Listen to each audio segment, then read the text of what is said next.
Hey guys, welcome back to your business class. This is your business class. First chapter, nature and purpose of business. Hope you guys are good, fine, healthy, happy and safe at your home. Now, moving to our content, that is nature and purpose of business. So, what is the main purpose of business? Business का जो main purpose होता है वो क्या होता है? Business का केवल एक ही main purpose होता है और वो होता है earning profit. Earning profit is the main objective of business. Business की सारी एक्टिविटी ही earning profit के लिए होती है. But now हमारे कुछ ऐसे बिजनेस बनते हैं जैसे कि नॉन प्रॉफिट ऑर्गेनाइजेशन जिसका मेन ऑब्जेक्टिव अर्निंग प्रॉफिट नहीं होता है. उनका मेन ऑब्जेक्टिव क्या होता है? Social welfare.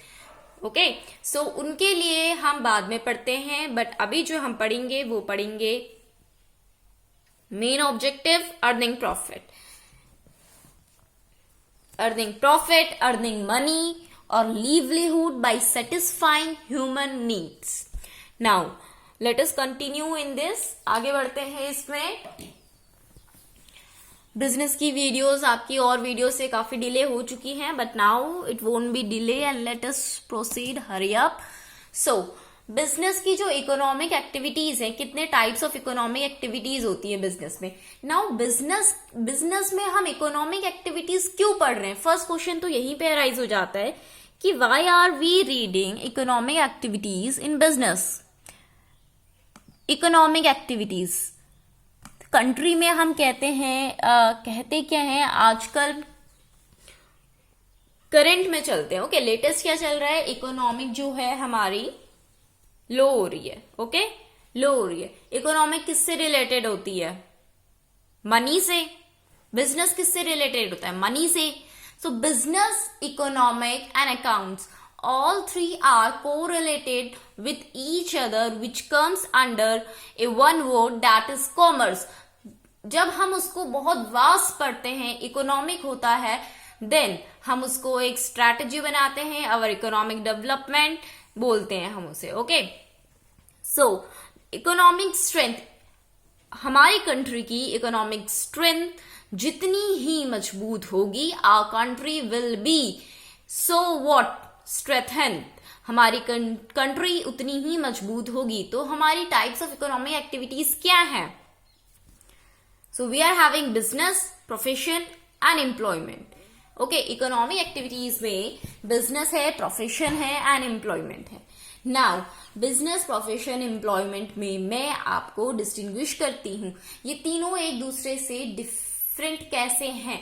Business, employment, profession तीनों अलग अलग चीजें हैं. तीनों की जो ऑब्जेक्टिव्स हैं वो अलग अलग हैं, एस्टेब्लिशमेंट अलग अलग है, फीचर्स अलग अलग हैं. जो प्रॉफिट अर्निंग स्कीम है वो डिफरेंट है. Let us know how. अब ये कैसे है, लेट अस नो. सो बिजनेस में क्या होता है? स्टैब्लिशमेंट कैसे होता है? एंटरप्रेन्योरशिप डिसीजन लेते हैं, लीगल फॉर्मेलिटीज होती हैं इफ नेसेसरी. इस तरीके से इसका स्टैब्लिशमेंट होता है. बिजनेस का स्टैब्लिशमेंट कैसे होता है? लीगल फॉर्मेलिटीज से. ओके, एंटरप्रेन्योरशिप का डेवलपमेंट होता है, उन्हें डिसीजंस लेता है to form a new business. Now new business कैसे फॉर्म होता है ये हम डेप्थ में पढ़ेंगे और इसी चैप्टर में पढ़ेंगे. But here just we are distinguishing between all three economic activities. जो हमारी कंट्री है वो इन तीनों ही इकोनॉमिक एक्टिविटीज पे डिपेंडेड है.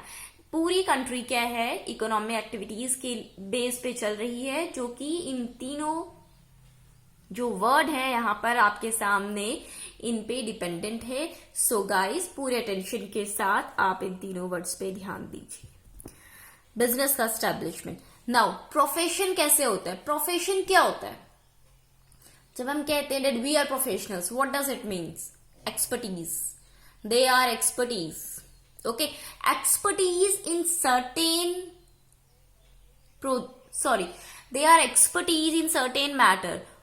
किसी एक फील्ड में एक्सपर्ट जो होते हैं उसको हम प्रोफेशन बोलते हैं, प्रोफेशनल बोलते हैं. प्रोफेशन कैसे होता है? प्रोफेशन कैसे लेते हैं? उनको क्या होता है, जो प्रोफेशनल बॉडी होती है उससे या तो सर्टिफाइड होना पड़ता है या फिर मेंबरशिप लेनी होती है. Like for example institute of chartered account of India.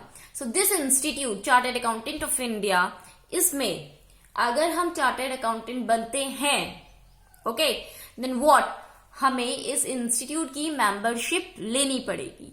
We have to be the member of ICAI, Institute of Chartered Accountant of India. हमें मेंबर बनना पड़ेगा. लाइकवाइज डॉक्टरेट एक प्रोफेशन है. हमें क्या होगा, सर्टिफिकेट ऑफ डॉक्टरी हमारे पास होनी चाहिए. Then only we are in this profession, तभी हम उस प्रोफेशन में हो सकते हैं.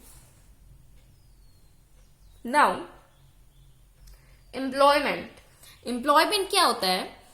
एम्प्लॉयमेंट कैसे होता है? अपॉइंटमेंट लेटर से होता है या कोई सर्विस का एग्रीमेंट होता है. एम्प्लॉयमेंट ऐसे एस्टेब्लिश होता है.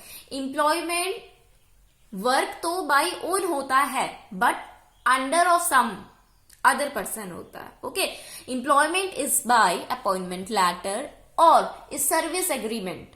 नाउ ये तो था इसका बेसिक डिफरेंस. अभी तो इसमें डिस्टिंग्विश काफी और है. हम आगे जाते हैं. बिजनेस में हम क्या करते हैं?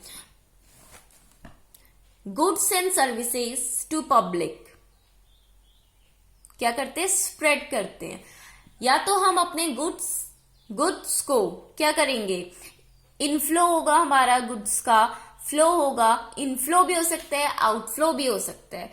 और हमारी सर्विसेज प्रोवाइड करेंगे. किसको करेंगे? To a large public. Right. Now profession में क्या होता है? What we give expert services. We rendered personalised expert services. Professional जो होते हैं ना, एक्सपर्टीज होते हैं. इसका एक लाइव एग्जांपल मैं आपको देती हूं. टैक्सेशन क्या होता है? You need not to know right now. Just what you have to just go through with example. Taxation क्या होता है? अगर हम बहुत सारे कैफेज क्या होते हैं, बैठे रहते हैं कि हम टैक्स रिटर्न फाइल क्या कर देंगे? रिटर्न कर देंगे, आपकी फिल करेंगे. ओके, गुड, आप कर देंगे. फॉर्म होता है, हो सकता है आप सीख गए हो फिल करना better. But are they expertise in that? अगर उसमें कुछ डिफॉल्ट होता है, are they ready to take that? No, they are not ready for be liable to that default. उसके लिए लायबल कौन होगा? केवल एक एक्सपर्टीज जो कि क्या है? टैक्स ऑथोराइज्ड पर्सन है, या फिर वो एक चार्टर्ड अकाउंटेंट होगा. बेसिकली एक चार्टर्ड अकाउंटेंट ही होता है जो टैक्स के लिए जो एक्सपर्ट जाना चाहता है, that is a chartered accountant. Okay, and जो टैक्स अथॉरिटी होती है वो तो चेक करती है. ओके, अगर आपकी टैक्स फाइल, टैक्स रिटर्न किसी चार्टर्ड अकाउंटेंट ने करी है, देन चार्टर्ड अकाउंटेंट क्या होते हैं? पूरा प्रोविजन बनाकर बैठे रहते हैं that if there will be default, the next step क्या होगा? They are fully capable of taking all the liabilities for the service provided by them. तो क्या होता है? सर्विस तो बिजनेस में भी प्रोवाइड होती है एंड प्रोफेशन में भी प्रोवाइड होती है. बट प्रोफेशन में क्या होता है? एक्सपर्टीज होती है. ये तो मैंने आपको कमर्शियल एग्जांपल दिए. नाउ एक और एग्जांपल हम लेते हैं. लाइक विलेजेस में क्या होता है? कंपाउंडर्स क्या होता है? क्लिनिक खोलकर बैठ जाते हैं. ओके, वो बुखार, सर्दी, जुकाम की दवाई दे देते हैं. बट क्या वो आपको एक पर्चा देते हैं? नो. वो आपको एक बिल, पक्का बिल जिसे कहते हैं, वो देते हैं? No, never. वाई? क्योंकि वो उसके लिए लायबिलिटी लेने के कैपेबल होते ही नहीं है. वो बस आपको एक सर्विस प्रोवाइड करते हैं with their work experience. Okay, they are not eligible to provide you service in eye of in law. They are not certified doctors. अगर आप किसी डॉक्टर के पास जाएंगे, देन क्या होगा? आपका वो प्रॉपर ट्रीटमेंट करेगा एंड आपको क्या मिलेगा? एक प्रॉपर जो डॉक्टर क्या देते हैं, आपको बिल देते हैं, आपको वो मिलेगा. ओके, पैम्पलेट मिलेगा आपको, व्हाटएवर जो प्रोवाइडेड होता है वो करेगा. सो प्रोफेशन में क्या होता है? एक्सपर्टीज होता है. डॉक्टर इज एन एक्सपर्टीज, वो अपने फील्ड में क्या है? एक्सपर्ट है. ओके, नाउ एम्प्लॉयमेंट क्या होता है? एम्प्लॉयमेंट में क्या होता है, हम कोई वर्क क्या करते हैं, परफॉर्म करते हैं एज पर आवर सर्विस कॉन्ट्रैक्ट और rule of service as prescribed by our employer. हमारा एम्प्लॉयर हमको जो प्रिस्क्राइब करेगा हम सिर्फ उतना ही करेंगे। एक्सपर्टीज मैटर करती हो बट इतनी नहीं, बिकॉज हमारा वर्क किस पे डिपेंड करता है, हमारे एम्प्लॉयर पे करता है। We have to work according to our employer. Employment में हम अपनी ओन विल पे वर्क नहीं करते हैं। सो नेक्स्ट डिस्टिंग्विश क्या होता है, क्वालिफिकेशन के बेसिस पे मैं तीनों में डिस्टिंग्विश करती हूँ। बिजनेस में कोई मिनिमम क्वालिफिकेशन नहीं है, प्रोफेशन में क्वालिफिकेशन होती है, एक्सपर्टीज क्वालिफिकेशन होती है, और एम्प्लॉयमेंट में क्या होती है, as prescribe by the employer. Employer ने आपको जो भी क्वालिफिकेशन मांगी होगी वो क्वालिफिकेशन होनी चाहिए। Now business is for profit earning. Employment किसके लिए होता है, एम्प्लॉयमेंट में क्या होता है, सैलरी या वेजेस, और प्रोफेशन में क्या होता है, प्रोफेशनल फीस होती है। वो अपने सर्विस प्रोवाइडेड की क्या लेते हैं, फीस लेते हैं, जिसे हम कहते हैं प्रोफेशनल फीस। कैपिटल, बिजनेस में huge amount of capital invest करते हैं, प्रोफेशन में एक लिमिटेड कैपिटल होता है, एंड एम्प्लॉयमेंट में एम्प्लॉय को कोई कैपिटल इन्वेस्ट करना नहीं पड़ता है। This is not a duty of an employ to invest any capital. So business, profession, employment, अब आप ये काफी अच्छे से समझ गए होंगे। बिजनेस में अभी बहुत सारी चीजें हैं that you have to know. अभी तो आप बिजनेस वर्ल्ड में अच्छे से आए भी नहीं हैं। So guys, hope this video is interesting for you, and good luck. Like button press करिए, press the bell icon and subscribe the channel and wait for my next video. Good luck, have a nice day and thank you.